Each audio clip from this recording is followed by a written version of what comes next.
नमस्कार, फाइटर समाचार में आपका स्वागत है। पेश आज 2 अगस्त मंगलवार शाम 7 बजे राजस्थान की खास खबरें।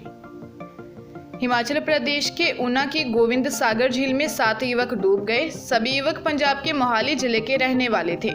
गरीबनाथ मंदिर के पास झील में पहले एक युवक डूबा और फिर बाकी 6 उसको बचाने के लिए पानी में कूदे, लेकिन वह भी बाहर नहीं आ सके। मौके पर पहुंचे गोताखोरों ने 7 के शव बरामद कर लिए हैं।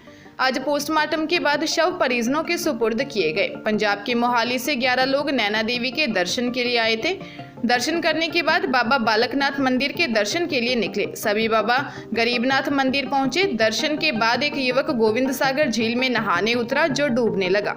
उसे डूबता देख बाकी 6 युवक भी उसे बचाने झील में कूद गए। डीएसपी हेडक्वार्टर कुलविंदर सिंह ने बताया कि डूबने वालों में 35 वर्षीय पवन, 19 वर्षीय रमन कुमार, 17 वर्षीय लाभ सिंह, 16 वर्षीय रघुवीर सिंह, 14 वर्षीय अरुण कुमार, 18 वर्षीय विशाल कुमार और 16 वर्षीय शिवा है। डूंगरपुर जिले में तंत्र मंत्र के चक्कर में 16 साल की बुआ ने 7 साल की भतीजी की तलवार से गर्दन काटकर हत्या कर दी। तलवार हाथ में लेकर दौड़ती बेटी को पिता और ताऊ पकड़ने के लिए दौड़े तो उन पर भी हमला कर दिया। बुआ कमरे में सो रही भतीजी को घसीटते हुए घर के दूसरे हिस्से में ले गई और ताबड़तोड़ वार कर गर्दन धड़ से अलग कर दी। मामला चीतरी थाना इलाके के झिंझवा फला गांव का है। परिवार के लोगों ने बड़ी मुश्किल से लड़की को पकड़ा। सूचना पर थाना इंचार्ज गोविंद सिंह मौके पर पहुंचे। घर के बाहर 7 साल की बच्ची की लाश पड़ी थी। पुलिस ने लड़की को डिटेन कर लिया है। बांसवाड़ा से एफएसएल टीम को बुलाया गया। मामले की जांच कर रही है। नाबालिग की काउंसलिंग की जा रही है। राजस्थान में मंकी पॉक्स के 2 संदिग्ध केस सामने आए हैं। दोनों को जयपुर के RUHS हॉस्पिटल में भर्ती करवाया गया है।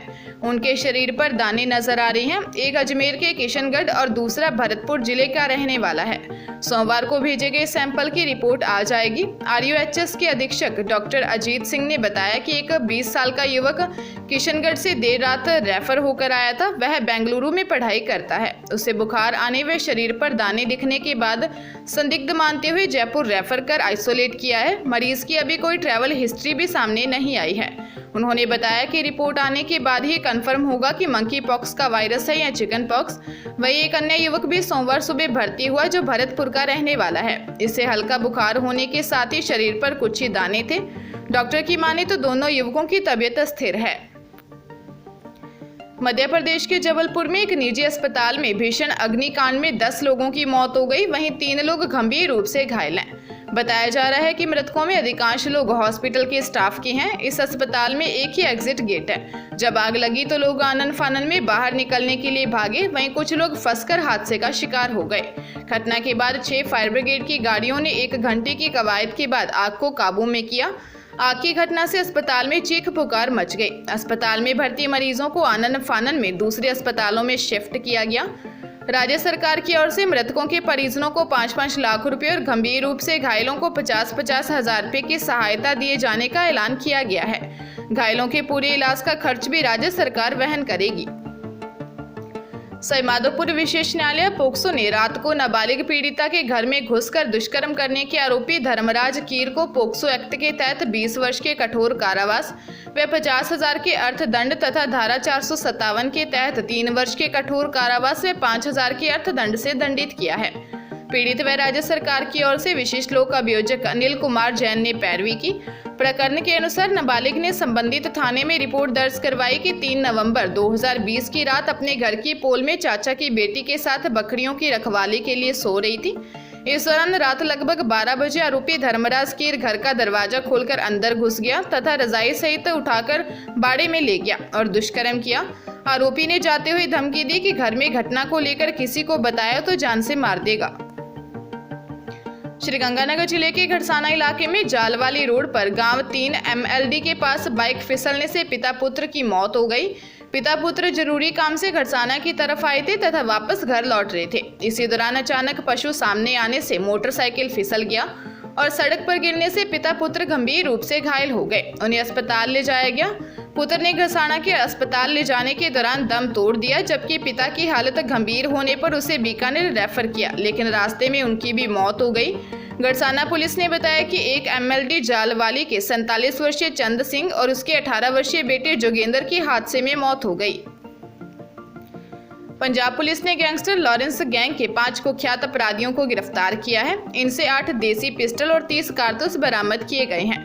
पकड़े गए बदमाशों का सरगना संदीप संधू है, जो पटियाला जेल के अंदर बंद गैंगस्टर गुरप्रीत सिंह उर्फ बूटा सिंह वाला का साथी है। यह दोनों लॉरेंस गैंग के एक्टिव मेंबर हैं।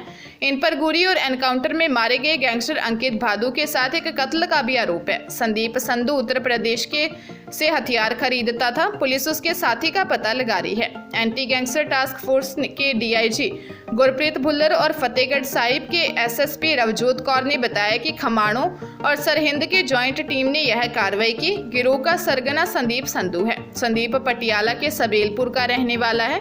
पकड़े गए अपराधियों में हरप्रीत सिंह, संदीप सिंह फलौली, चरणजीत सिंह और गुरमुख सिंह भी शामिल है। इनसे 32 बोर के 5 देसी पिस्टल और 315 बोर के 3 देसी पिस्टल बरामद किए गए हैं।